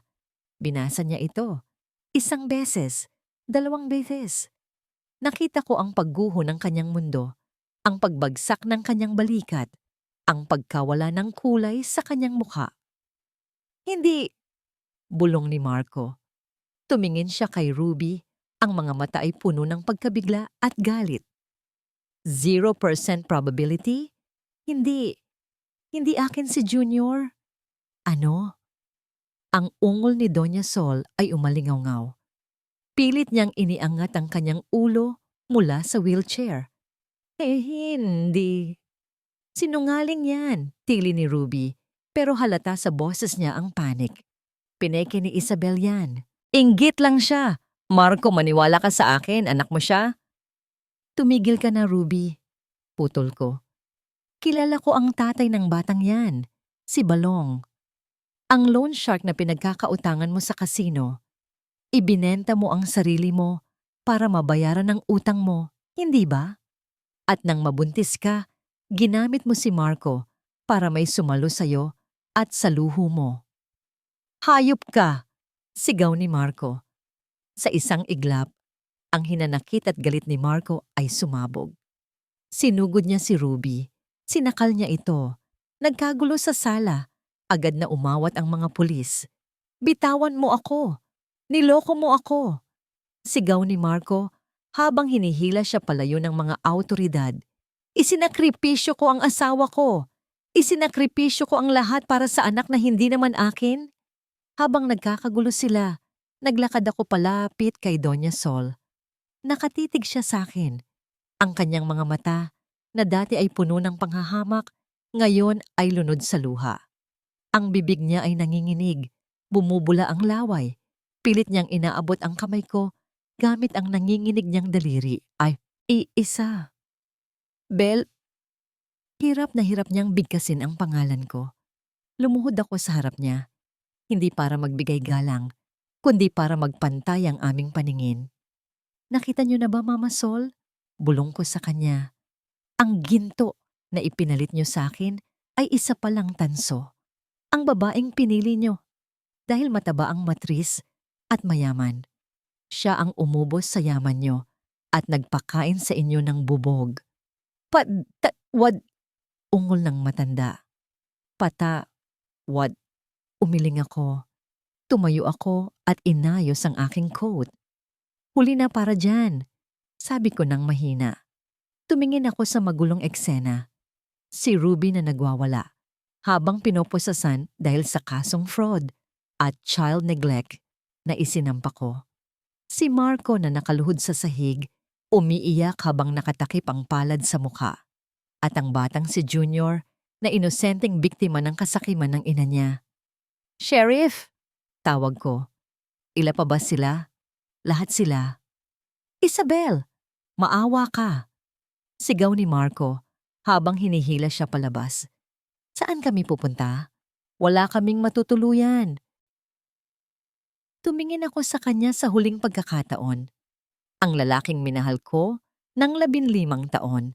Ang lalaking akala ko ay kasama kong tatanda. Ngayon, isa na lang siyang estranghero. Gaya ng sinabi niyo sa akin noon, Marco.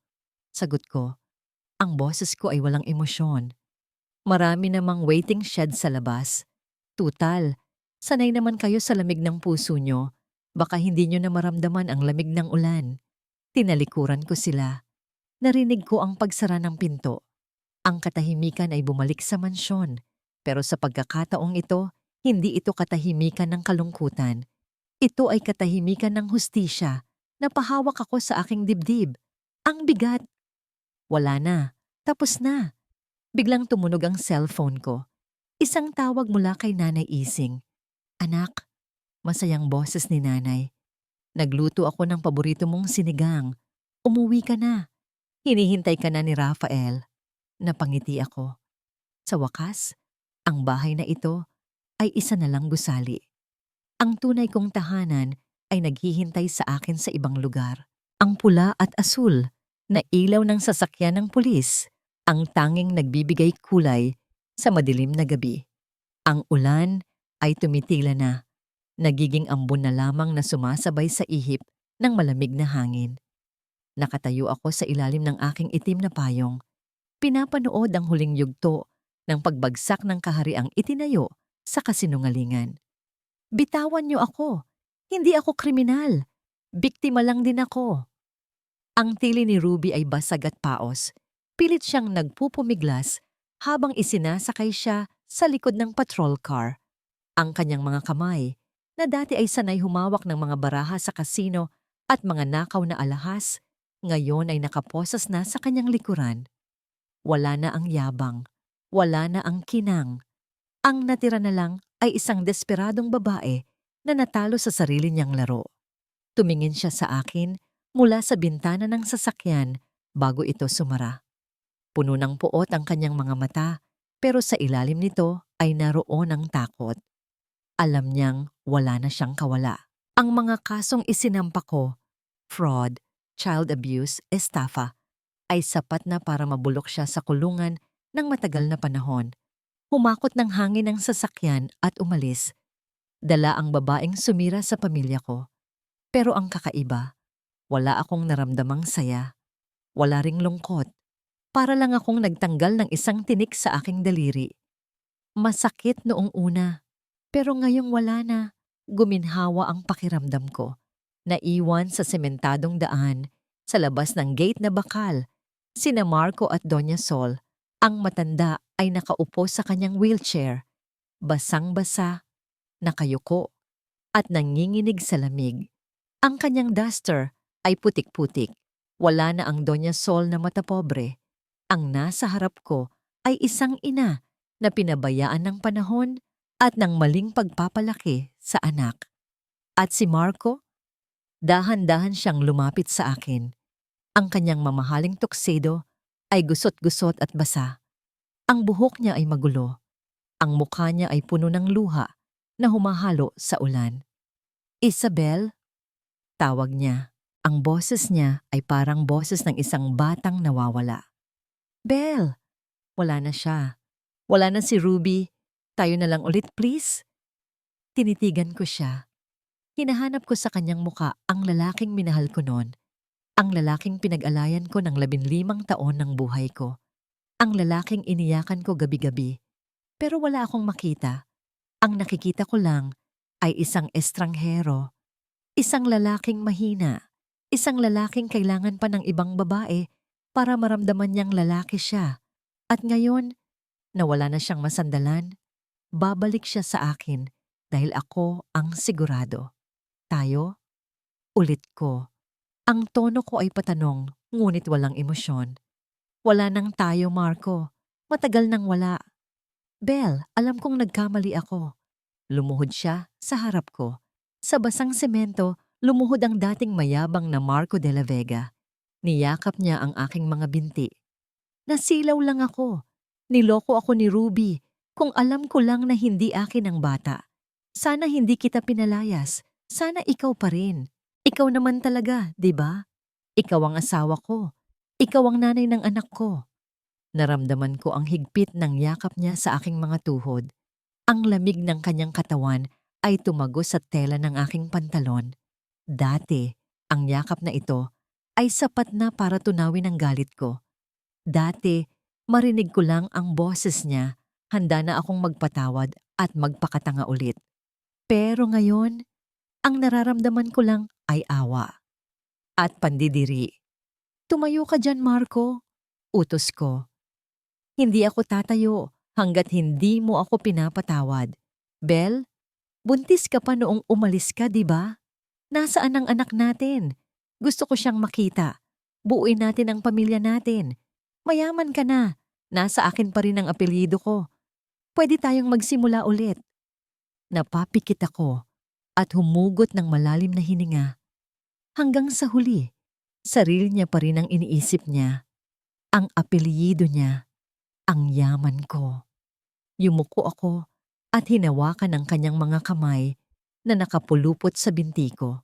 Dahan-dahan, pero puno ng puwersa, tinanggal ko ang kanyang mga daliri, isa-isa. Huwag! Pagmamakaawa niya, Bel, huwag mo akong itapon. Nang tuluyan ko nang maalis ang kanyang mga kamay, umatras ako ng isang hakbang. Tumingin ako sa kanya mula sa itaas. Hindi na ako ang Isabel na kilala mo, Marco. Sabi ko, ang boses ko ay matatag, pumapailan lang sa hangin.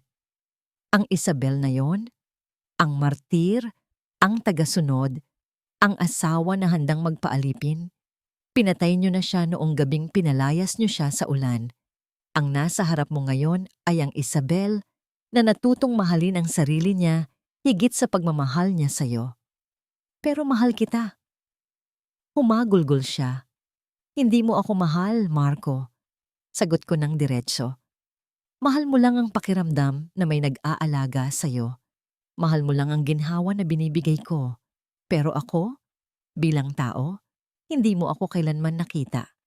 Tumingin ako kay Doña Sol na ngayon ay umiiyak na rin ng tahimik. At ikaw, Mama Sol, baling ko sa matanda. Sabi niyo noon, malas ako. Sabi niyo wala akong silbi.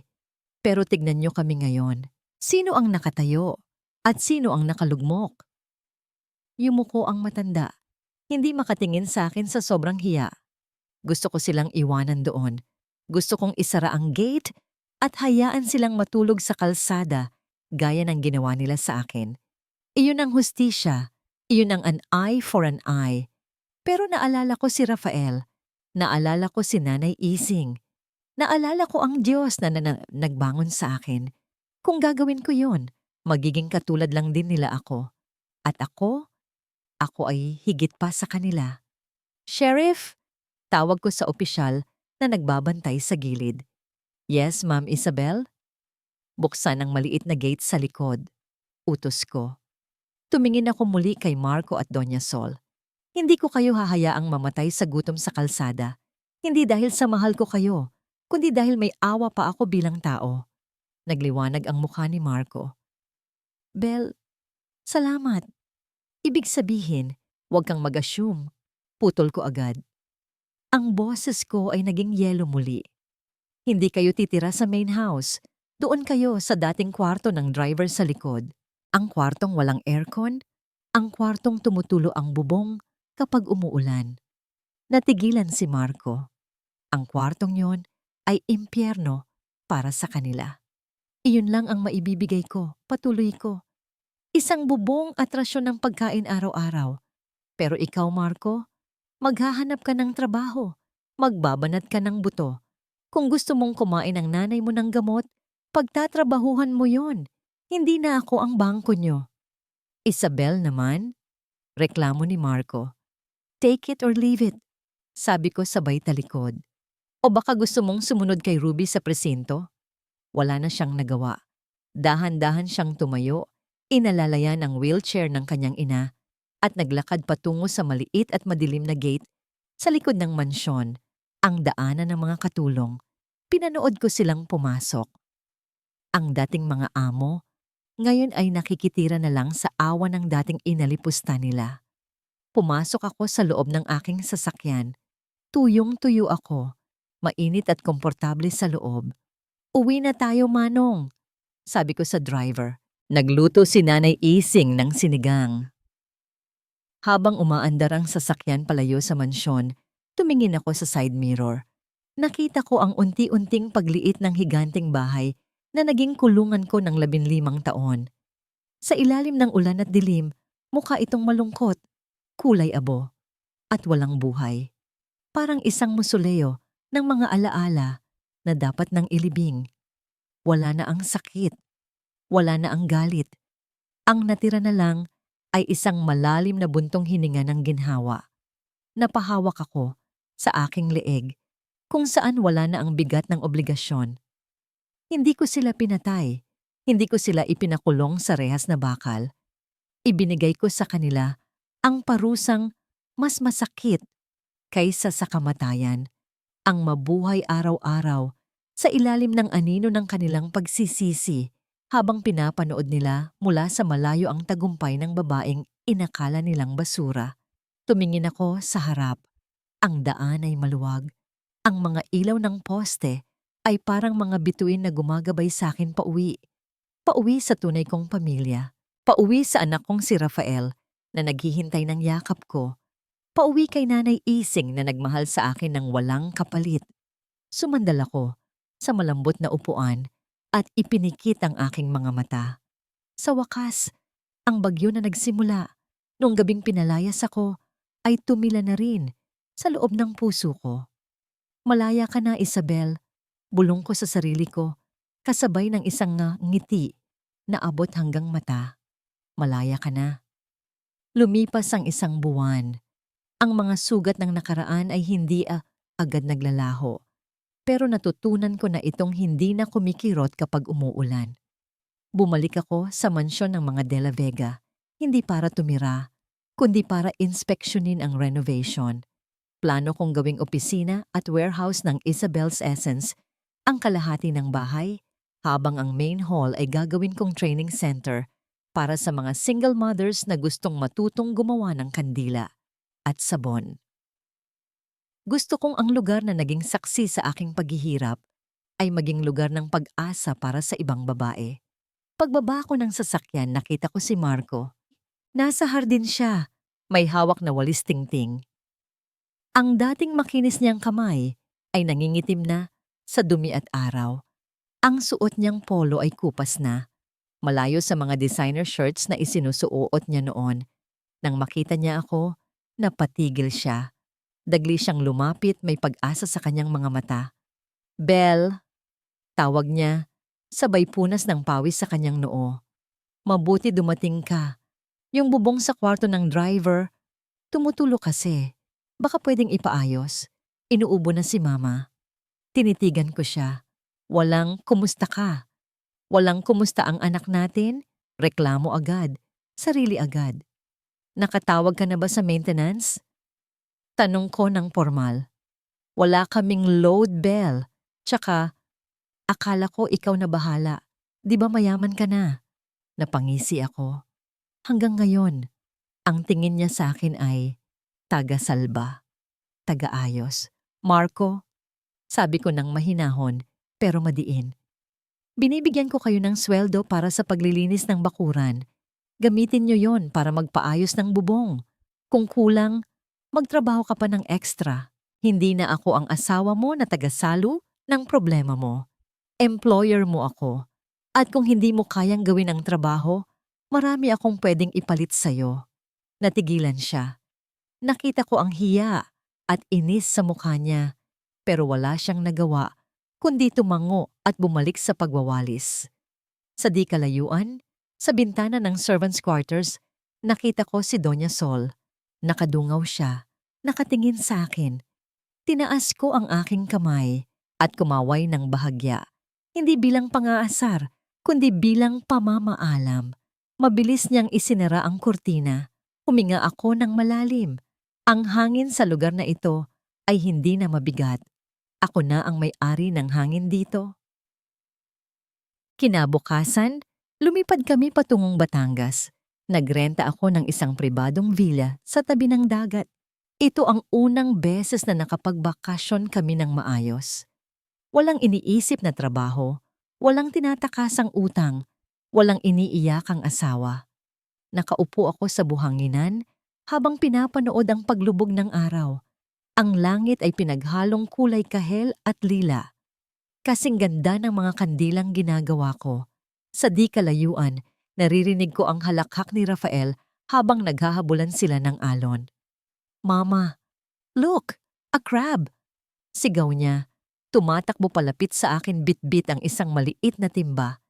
Nakangiting sinalubong ko siya at pinunasan ng buhangin sa kanyang pisngi. Ang saya niya. Ang buo niyang pagkatao ay walang bahid ng trauma ng kanyang ama. Pinalaki ko siyang puno ng pagmamahal At iyon ang pinakamalaking tagumpay ko. Lumapit si Nanay Ising, dala ang 2 baso ng buko juice. Umupo siya sa tabi ko. Ang ganda ng apo ko, sabi ni Nanay. Nakatingin kay Rafael na bumalik sa paglalaro. At ang ganda ng nanay niya. Napatingin ako kay Nanay Ising. Salamat, Nanay. Kung hindi dahil sa inyo, baka wala na kami ngayon. Hinawakan niya ang kamay ko. Ang palad niyang magaspang ay puno ng init. Ikaw ang sumalba sa sarili mo, Isabel. Naging instrumento lang ako. Tignan mo ang dagat.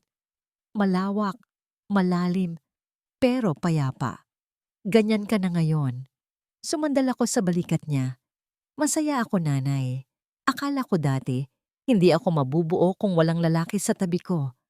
Akala ko, failure ako dahil hiwalay ako sa asawa. Pero ngayon, na-realize ko na ang pagiging buo ay wala sa kung sino ang katabi mo sa kama.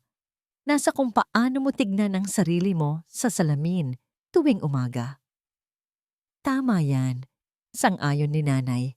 Ang tunay na reyna, hindi kailangan ng hari para magkaroon ng kaharian. Namayani ang katahimikan. Ang tunog ng alon ay parang hele na nagpapatulog sa lahat ng sakit ng nakaraan. Biglang tumunog ang cellphone ko. Tinignan ko ang screen. Isang unknown number, pero alam ko kung sino ito. Ito ang investor mula sa Singapore na interesadong dalhin ang Isabel's Essence sa international market. Hello? Sagot mo ko. Miss Isabel? Good evening. This is Mr. Lorenzo Tan. Isang boses na baritono, magalang, at puno ng kumpiyansa ang sumagot. I hope I'm not disturbing your vacation. My secretary mentioned you are in Batangas right now. Yes, Mr. Tan, it's fine. How can I help you? Actually, I'm nearby. My family owns the resort next to yours. I was wondering, if you're free tonight, I'd like to invite you for dinner, to discuss business and perhaps to finally meet the brilliant woman behind the Luha collection. Natigilan ako. May kakaiba sa tono niya. Hindi ito mapilit, hindi ito mayabang gaya ni Marco nung una kaming nagkakilala. Ito ay magalang, respetado. Tumingin ako kay Nanay Ising. Tumango siya at kumindat. Sige, Mister. Tan. Sagot ko. At naramdaman ko ang pagguhit ng isang ngiti sa aking labi. Isang ngiti na hindi pilit. Isang ngiti ng babaeng may pagpipilian. I'll see you at 7. Binaba ko ang telepono at tumayo. Hinampas ng hangin ang aking buhok at bestida. Tinignan ko ang refleksyon ko sa salaming pinto ng villa. Isabel, solo parent, negosyante, at higit sa lahat malaya. Wala nang bakas ng babaeng pinalaya sa ulan. Ang nakikita ko ay isang babaeng tumindig mula sa putikan, hinugasan ang sarili, gamit ang sariling pawis at luha. At ngayon, ay kumikinang na parang ginto na dumaan sa apoy. Pumasok ako sa kwarto at nagbihis. Pinili ko ang isang simpleng linen dress na kulay cream. Hindi ito magarbo, pero komportable at elegante. Hindi ko na kailangang magsuot ng masikip na corset o matataas na takong para lang mapansin o tanggapin. Sapat na ang pagiging ako. Naglagay lang ako ng kaunting tint sa labi at hinayaan kong nakalugay ang aking buhok na hinahampas ng hangin. Tiningnan ko ang aking sarili sa salamin. Wala nang mabibigat na alahas na pambayad puri. Ang tanging suot ko ay isang kwintas na gawa sa kapis na binili ko sa isang lokal na tindahan. Mura, pero gawa sa sariling atin, matibay at maganda. Parang ako. Lumabas ako ng kwarto. Sinalubong ako ni Rafael na may bitbit pang shovel at timba. Wow! Mama, nanlaki ang mga mata ng anak ko. You look like a princess! Lumuhod ako at hinalikan ang kanyang noo. Hindi, anak! Bulong ko sabay ngiti. Hindi prinsesa si Mama. Reyna. Tumawa si Nanay Ising mula sa duyan. O siya, lumakad ka na at baka paghintayin mo ang bisita. Huwag kang mag-alala, kami na ang bahala sa bonfire ni Rafael. Salamat, Nay. Sagot ko. Naglakad ako palabas ng villa. Ang buhangin sa ilalim ng aking mga paa ay malambot at mainit-init pa mula sa sikat ng araw kanina. Ang langit ay unti-unti nang nagiging kulay indigo at ang mga bituin ay nagsisimula ng sumilip. Sa di kalayuan, sa restaurant ng kabilang resort, nakita ko ang isang lalaking nakatayo sa tabi ng isang lamesa. Nakasuot siya ng polo shirt na puti at khaki shorts. Simple. Nang makita niya ako, hindi siya kumaway na parang siga. Tumayo siya ng tuwid, inayos ang kanyang damit at naghintay. Naghintay siya hanggang sa makalapit ako. Dati, tatakbo ako para salubungin ang sino mang lalaking magbibigay sa akin ng atensyon. Dati, ako ang mag-a-adjust. Ako ang magmamadali para hindi sila mainip. Pero ngayon, naglakad ako ng dahan-dahan. Ninanamnam ko ang bawat hakbang. Ninanamnam ko ang hangin, ang tunog ng dagat, at ang kapayapaan sa aking puso. Hindi ko kailangang magmadali. Ang reyna ay hindi tumatakbo para sa atensyon ng iba. Ang mundo ang humihinto para sa kanya. Habang papalapit ako, naalala ko ang gabing iyon. Ang gabing puno ng ulan. Kidlat at sakit. Ang gabing akala ko ay katapusan na ng mundo ko. Tumingala ako. Wala nang ulan. Ang langit ay malinaw. Ang buwan ay maliwanag. Napangiti ako. Ang bagyo ay tapos na. Ang lupa ay tuyo na. At ang mga bulaklak na itinanim ko sa gitna ng unos ay namumulaklak na. Nang makalapit ako sa lamesa, ngumiti si Mr. Tan at inilahad ang kanyang kamay. Hindi para hilahin ako, kundi para alalayan ako. Isang imbitasyon ng paggalang, hindi ng pagmamay-ari.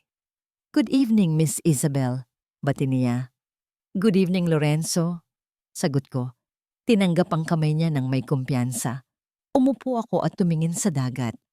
Ang huling patak ng ulan sa tag-araw ay matagal nang naglaho.